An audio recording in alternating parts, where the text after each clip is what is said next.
Hey everyone, and welcome back for another deep dive. Yeah. Today, we're going to be tackling the world of online therapy, Okay. specifically BetterHelp. Right. Yeah. And we've got a whole stack of YouTube videos Take a look from at that. therapists and clients and even some commentators to unpack. Oh, So, yeah. before we get into the nitty-gritty, Okay. I'm just curious, have you ever considered online therapy? What pops into your mind when you think about getting help through an app? Well, it's interesting how the pandemic really pushed Yeah. telehealth into the spotlight. Right. Yeah. And online therapy just naturally rode that wave. Yeah. Makes you wonder if it would have taken off so quickly without that global shift in how we approach healthcare. Totally. Like, was it just a matter of time? Yeah. Suddenly everyone was comfortable with video calls? For sure. And the appeal of online therapy, that accessibility, affordability, and just sheer convenience became undeniable. Yeah. Dr. Tracy Marks, she's a psychiatrist on YouTube. Yeah. She really breaks this down well. She talks about how platforms like BetterHelp let you message your therapist, jump into live chats, even keep an online journal, Wow. all without leaving your house. That's pretty amazing. Right. Yeah, that convenience factor is huge. Cute. Especially for people who might struggle to fit traditional therapy into their busy lives. Right. Or, for those who live in areas where mental health services are limited. Absolutely. It's like bringing therapy right into your living room. Exactly. Yeah. And Dr. Marks also highlights the cost difference. Oh, yeah. which is often a major barrier for people seeking therapy. Big one. Because therapists on these platforms don't have the overhead of a physical office. Right. They can offer their services at a lower price point. Interesting. Consumer Research Studios, it's a YouTube channel that does these deep dive reviews, actually found that BetterHelp offers financial assistance to people who can't afford therapy. Oh, wow. Which is pretty amazing when you think about it. Yeah. It could potentially open up access to a whole group of people who might not have considered therapy before because of the cost. That's where it gets interesting, though. Okay. Does that financial assistance actually address the systemic issues of affordability? Oh, right. Or is it more like putting a Band-Aid on a much larger problem? And, Cleepy, another YouTuber, Yeah. brought up a really important point. Does therapy through an app really make sense when you're dealing with complex mental health issues Right. that might require a more nuanced approach? It makes you wonder about the depth of care that can be provided through an app. Absolutely. So to get a clearer picture, let's zoom in on BetterHelp specifically. Okay. Consumer Research Studios and Cady Morton, she's a licensed therapist on YouTube, both described BetterHelp's model. You fill out a questionnaire, the platform matches you with a therapist, Interesting. and you have a variety of ways to communicate, texting, phone calls, even video sessions. So many options. Plus, there are additional resources like online group sessions, Oh, wow. which they call groupinars. Groupinars, that's a new one. So there's a definite emphasis on accessibility and convenience. Makes sense. But here's where things take a turn, and to be honest, it's pretty unsettling. Okay. Isabella Lanter and Buzaswa, both YouTubers who cover this topic, revealed that BetterHelp has been hit with lawsuits. What? And even allegations from the Federal Trade Commission, the FTC, for sharing user data with third parties. No way. Like Facebook and Snapchat for advertising. Seriously? And the kicker, they were doing this despite promising user privacy. Oh my gosh, that's a major breach of trust. I know. Especially when you're talking about sensitive mental health information. Right. The FTC doesn't mess around when it comes to privacy violations. No, they don't. And they actually slacked BetterHelp with a $7.8 million fine because of these actions. Wow. What's even more concerning is that the data shared included things like what users search for on the platform, their self-reported mental health diagnoses, Oh, no. and even the specific issues they were seeking help with. It's deeply personal stuff. It is. I mean, imagine thinking you're seeking help in a private, safe space, Yeah. and then finding out that your information is being used to target you with ads. That's awful. It really makes you wonder about the ethical boundaries at play here. For sure. It definitely raises questions about how companies are prioritizing profit versus user privacy, Yeah. especially when it comes to something as sensitive as mental health. Yeah, absolutely. Makes you wonder, what's it like for therapists working on these platforms? Right. Are they aware of these practices? Good question. Are they comfortable with them? Well, a YouTuber and therapist named Mickey Atkins Okay. actually shared his experiences working on BetterHelp. Interesting. And it's a real mixed bag. Oh. He talked about some positives like the flexible hours, Okay. potentially earning more than traditional therapy allows, That makes sense. and the ability to help people who might not have access to therapy otherwise. So, pros and cons. Yeah, all of that sounds pretty appealing, right? It does. But Atkins also talked about the pressure he felt Oh. to take on more clients than he could realistically handle. Oh, wow. It seems like the platform's focus on rapid growth and scaling Right. can really put a strain on the therapists, Yeah. which ultimately could impact the quality of care they can provide. Makes sense. It's like they're caught between wanting to help people Yeah. and feeling pressured to keep up with the platform's demands. And unfortunately, it's not just a feeling. Oh, no. Ashley Viola, another YouTuber, shared a story that really brought this to light. Okay. Apparently, a BetterHelp therapist was caught making popcorn What? and talking to someone else during a client session. Oh, my gosh. It's just unbelievable. That's wild. You would never expect that kind of behavior from someone you're trusting with your mental health. No, never. It's mind-boggling, right? It is. It makes you wonder if this emphasis on scaling and efficiency is coming at the cost of quality and ethical care. Absolutely. And if therapists are feeling this kind of pressure, it stands to reason that some might cut corners. Yeah. Or simply not be fully present for their clients. That's a really scary thought. It is. So we've heard from the therapists, but what about the clients? Yeah, good point. What are their experiences like? Well, it's just as diverse as you might expect. Okay. Some, like YouTubers, Isabella Lanter and Jess Yen, Uh-huh. had positive experiences, Okay. found it helpful, Good. loved the convenience, Right. and felt they really connected with their therapist. That's encouraging to hear, It is. but I'm guessing it's not always smooth sailing. You guessed it. Okay. YouTubers, Cleepy Ashley, Viola, Isabella Lanter again, Mickey Atkins, and Soggy Cereal. Wow, a lot of people. Yeah, they all shared stories about encountering unprofessional Okay. or simply unprepared therapists on BetterHelp. Oh, no. Some clients were completely ghosted by their therapists, What? while others had therapists who used their sessions to promote their own books or services. It's so disheartening to hear about these negative experiences. Yeah. It's like playing therapist roulette. Right. You never know what you're going to get. And some of the stories were downright disturbing. Oh. Ashley Viola and Soggy Cereal talked about clients whose therapists Yeah. made inappropriate comments about societal issues Wow. or even questioned their mental health diagnoses. Really? One client even had a therapist who pushed some pretty harmful views. That's a lot to unpack. It is. So we've got convenience and affordability on one side, Yeah. but then ethical concerns, questionable therapist quality, Right. and potential limitations on the other. It's a tough call. It is, and it begs a bigger question. Okay. How does online therapy in all its forms stack up against traditional in-person therapy? That's the big question. Where do we even begin to draw those comparisons? Absolutely. Mm. A few YouTubers like Cleepy and Logically Answered, Uh-huh. they're great at breaking down complex issues. Yeah. Both highlighted the importance of that in-person connection you get with traditional therapy. They talk about the significance of nonverbal cues, the dedicated space a therapist's office provides, Right. and the overall feeling of being truly present with your therapist. You know, it makes me think about the ritual of going to therapy. Yeah. You leave your house, you physically go to a different space, Yeah. and for that hour, it's all about you and your mental well-being. It's like creating a container Yeah. for healing and growth. Exactly. And it's hard to replicate that kind of separation and intentionality in the virtual world. Yes. Even with video sessions. Yeah. There's something about being physically present with your therapist For sure. that fosters a deeper level of trust and intimacy. Totally. And Dr. Ali Matu, a clinical psychologist interview on the Dr. Mike channel, brought up this really thought-provoking question. Okay.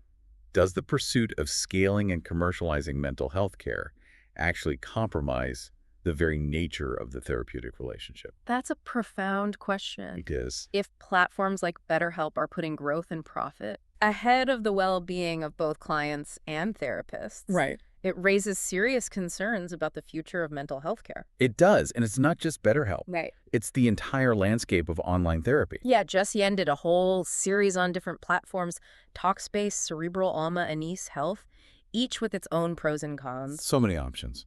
But it seems like there's this constant tension between accessibility and quality.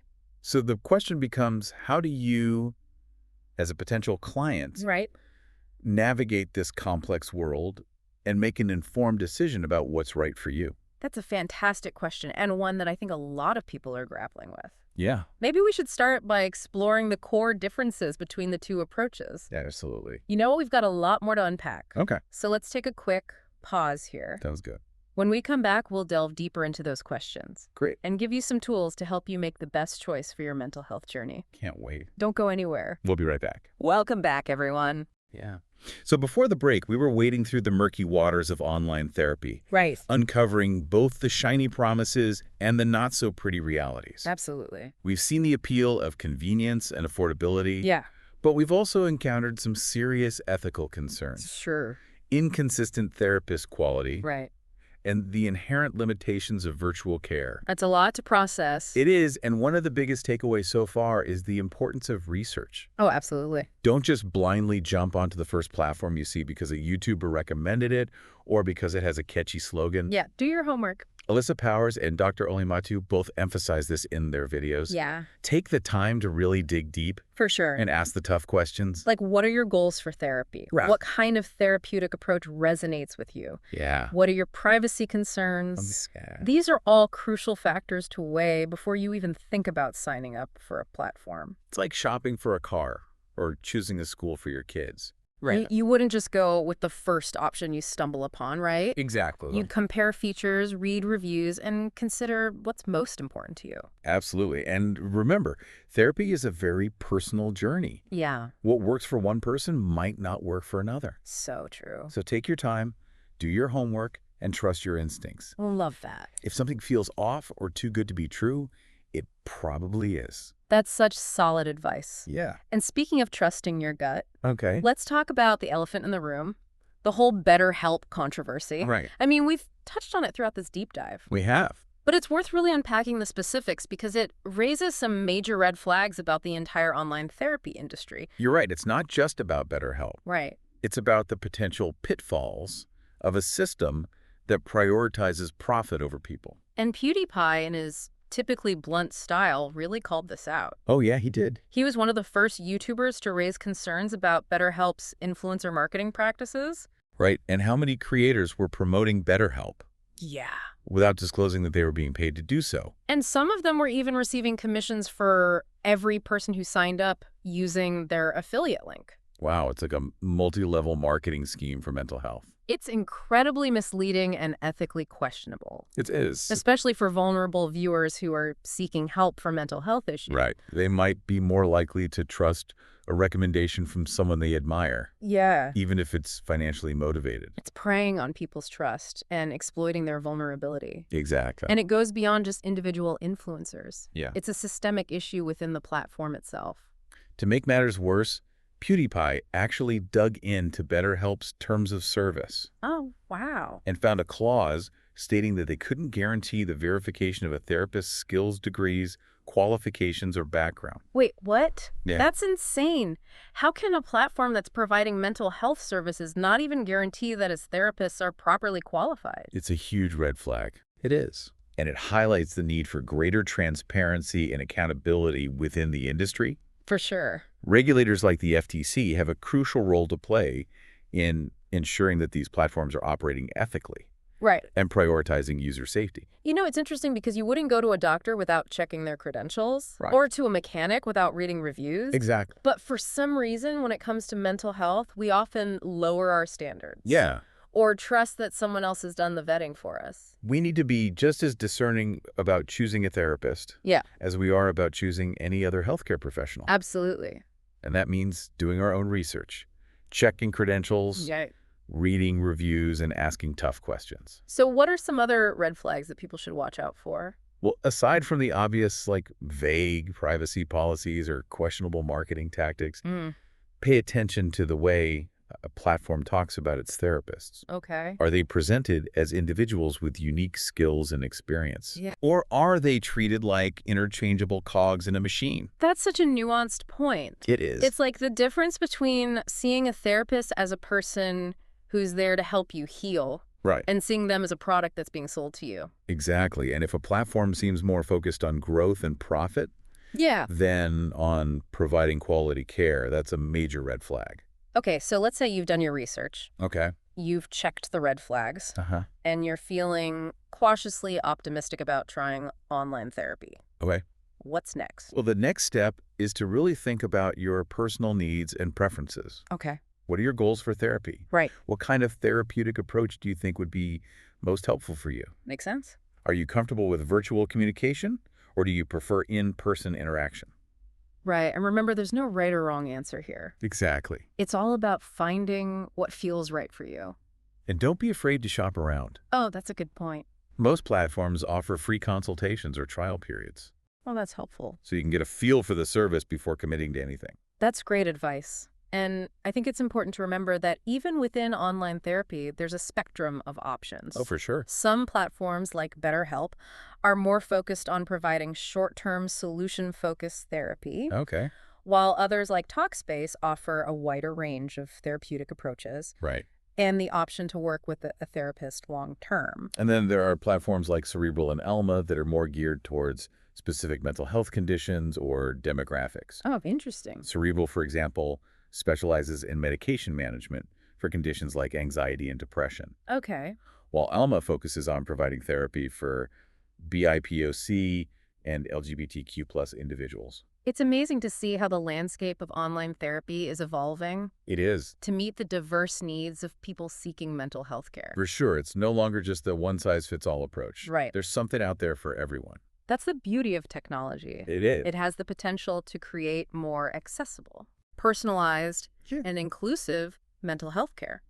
But we have to be mindful of the potential pitfalls Right. and advocate for ethical practices, transparency, and quality care. Absolutely.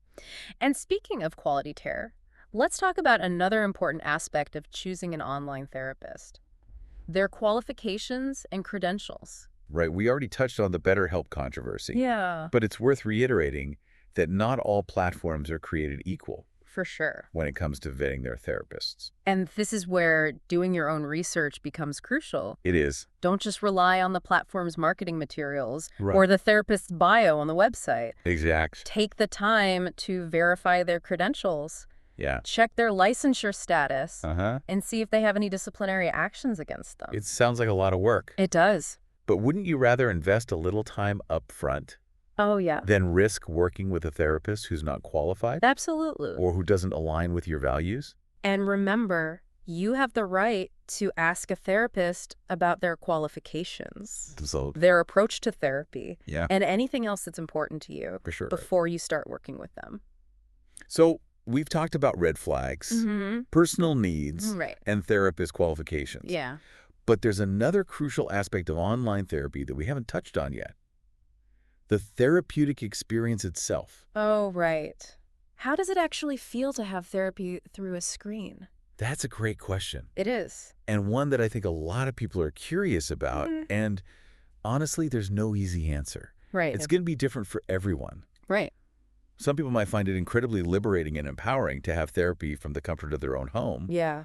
while others might struggle to connect with their therapist Yeah. without that in-person interaction. And I imagine there are certain types of therapy that might lend themselves better to the online format than others. For example, cognitive behavioral therapy, CBT, which is very structured and goal-oriented, might translate well to online sessions.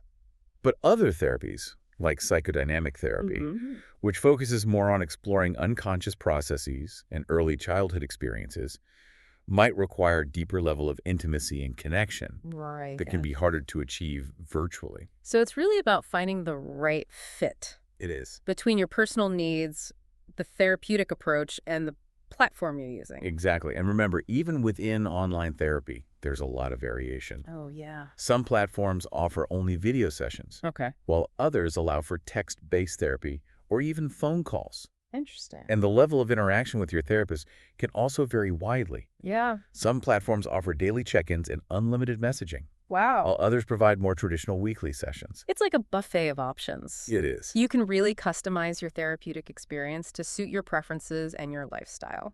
That's one of the exciting things about online therapy. Yeah. It has the potential to break down traditional barriers Right. and create more personalized and accessible mental health care. But I think it's important to acknowledge that online therapy isn't a replacement for traditional therapy. Right. It's simply another option. Yeah. That might be a good fit for some people. And just like with any form of therapy, it's essential to approach it with realistic expectations. Absolutely. It's not a quick fix or a magic bullet. It's a process. Yeah. That requires time, effort, and commitment. Whether you're doing it online or in person. Right. And I think it's worth mentioning that some people might benefit from a combination of online and in-person therapy. Well, that's a good point. For example, they might see a therapist in person for more intensive work and then supplement with online sessions for ongoing support or maintenance. That's a great point. It's about finding what works best for you. Yeah. And being open to experimenting with different approaches. So we've covered a lot of ground in this part of our deep dive. We have. We've talked about red flags, Yeah. personal needs, therapist qualifications, and the therapeutic experience. Absolutely. But there's one more crucial aspect of online therapy that we need to address: the financial side of things. Oh, right. Therapy, whether online or in person, can be expensive. It can. And it's important to be aware of the costs involved For sure. before you commit to anything. Exactly. And while online therapy is often marketed as being more affordable than traditional therapy, it's not always the case. Right. Some platforms can be just as expensive or even more so. It depends. Depending on the services offered and the therapist's fees. And it's important to remember that insurance coverage for online therapy can be tricky. Oh, yeah. Some insurance plans might cover it, while others might not. So it's always best to check with your insurance provider beforehand. Always a good idea. And even if your insurance does cover online therapy, there might be limitations on the number of sessions they'll cover or the types of therapy they'll reimburse for. That's why it's so important to ask about fees and payment options up front. Absolutely. Don't be afraid to negotiate or to inquire about sliding scale fees if you're on a tight budget. And don't forget to factor in the cost of technology. That's true. You'll need a reliable internet connection, a device with a camera and microphone, and potentially a subscription to a video conferencing platform. Those are all valid points, and it's worth mentioning that some platforms like BetterHelp offer financial assistance programs for people who can't afford their services. That's good to know. But even with financial assistance, it's still important to be mindful of your budget. Right. And to choose a platform and a therapist that you can realistically afford. Absolutely. And remember, therapy is an investment in your mental health. Yeah. It's not something you want to skimp on. So we've talked about data privacy, therapist qualifications, financial considerations, the therapeutic experience, and the role of influencers and sponsorships. But as we wrap up this part of our deep dive, I think it's worth taking a step back.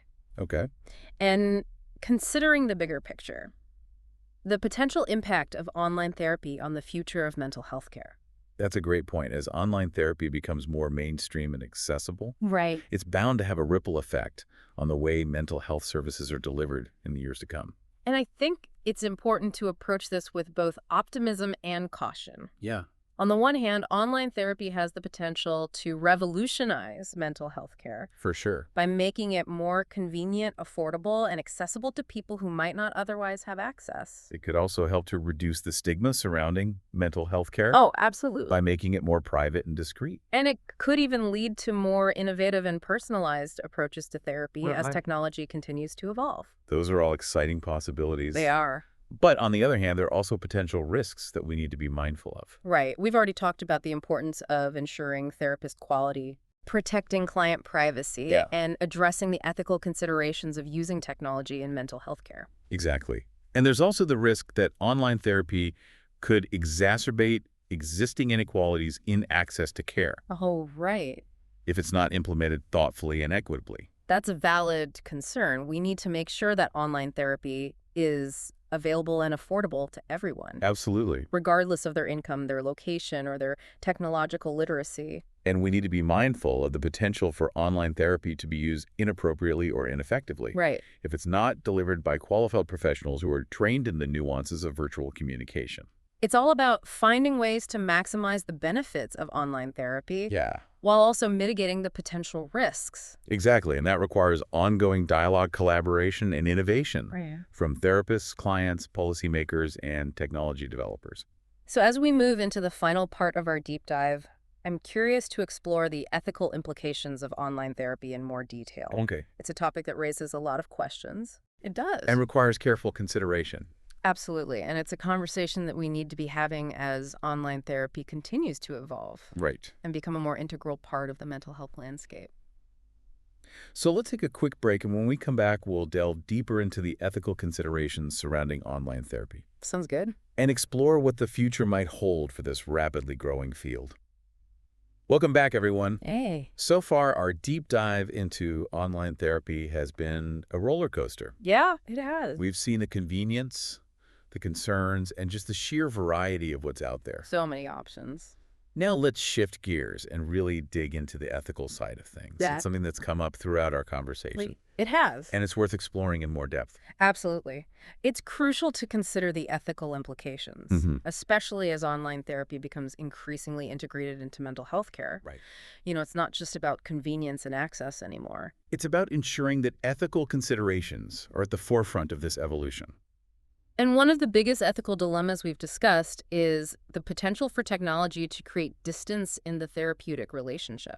That's a big one. Dr. Ali Matu, the clinical psychologist we mentioned earlier, talked about this in his interview on the Dr. Mike channel. Oh, yeah? He raised concerns about technology potentially dehumanizing the therapeutic experience, Right. making it feel more transactional than relational. It's a valid concern. It is. When you remove the physical presence, the nonverbal cues, the shared space of a therapist's office, Right. it does make you wonder how that impacts the depth of connection and trust. It makes me think about those online therapy ads you see everywhere. Oh, yeah. The ones that promise quick and easy solutions to complex mental health issues. Right, like a quick fix. It feels omni-bake therapy is being commodified, Yeah. packaged and sold like any other product. Exactly. And that raises ethical questions about how we're marketing mental health services. Right. And the potential for exploitation. Are we setting realistic expectations? Yeah, are we prioritizing long-term well-being over short-term profits? And it goes beyond marketing. Yeah. It's about the therapeutic process itself. Right. How do you create a safe and confidential space in the virtual world? Exactly. How do you ensure that clients feel heard, seen, and understood when you're interacting through a screen? Those are all valid questions. They are. And they require therapists who are specifically trained in the nuances of online therapy. Absolutely. Yeah. It's not just about transferring traditional therapy techniques to a virtual platform. Right. It's about adapting and evolving those techniques to fit the unique challenges and opportunities of the online environment. It makes me think about the concept of informed consent. Okay. It's always been a cornerstone of ethical therapy. Right. But it becomes even more crucial in the online world. For sure. Clients need to fully understand the limitations of virtual therapy, the potential risks to privacy and confidentiality, and the differences in communication styles and therapeutic approaches. Absolutely. And therapists need to be transparent about their qualifications, Yes. their experience with online therapy, and the ethical considerations they're taking to protect client well-being. So as we wrap up this deep dive, Okay. I want to bring it back to you, our listener. Yeah. We've thrown a lot of information your way. We have. The good, the bad, and the ethically murky. It's a lot. Now, what does this all mean for you? Yeah, that's the question. How do you navigate this complex landscape Right. and make a decision that feels right for your mental health journey? First and foremost, remember that you are in the driver's seat. You are. You have the power to choose what's best for you. Love that. And that includes choosing not to pursue online therapy if it doesn't feel right. Exactly. Don't feel pressured by the hype or the promises of quick fixes. Right. It's your journey. Trust your instincts and do your research. Absolutely. If you do decide to explore online therapy, here are some key takeaways to keep in mind. Prioritize your privacy. Yes. Carefully read the platform's privacy policy and understand how your data will be used. You're right. Don't be afraid to ask questions and advocate for your rights. Be discerning about therapist qualifications. Yeah. Verify credentials, check licensure status, Right. and read reviews from other clients. That's like due diligence. Remember, you're entrusting this person with your mental health, so you deserve to know their background and approach. Consider the therapeutic experience. Right. Think about the type of therapy that might be most helpful for you and whether the online format feels conducive to that approach. Yeah. Don't be afraid to experiment and try different platforms or therapists until you find the right fit. And remember, therapy is a journey, not a destination. It's a process. It takes time, effort, and commitment, It does. whether you're doing it online or in person. Be patient with yourself and celebrate small victories along the way. I love that. And most importantly, trust your gut. If something feels off, or you're not comfortable with a platform, a therapist, or the online format itself, Right. don't hesitate to walk away. There are other options out there. There are. And your mental health is worth prioritizing. Absolutely. Thanks for joining us for this deep dive. Yeah, thanks for listening. We hope this conversation has given you the knowledge and tools you need to make an informed decision about your mental health care. And remember, seeking help is a sign of strength, not weakness. You You deserve support and care no matter what path you choose. couldn't have said it better myself.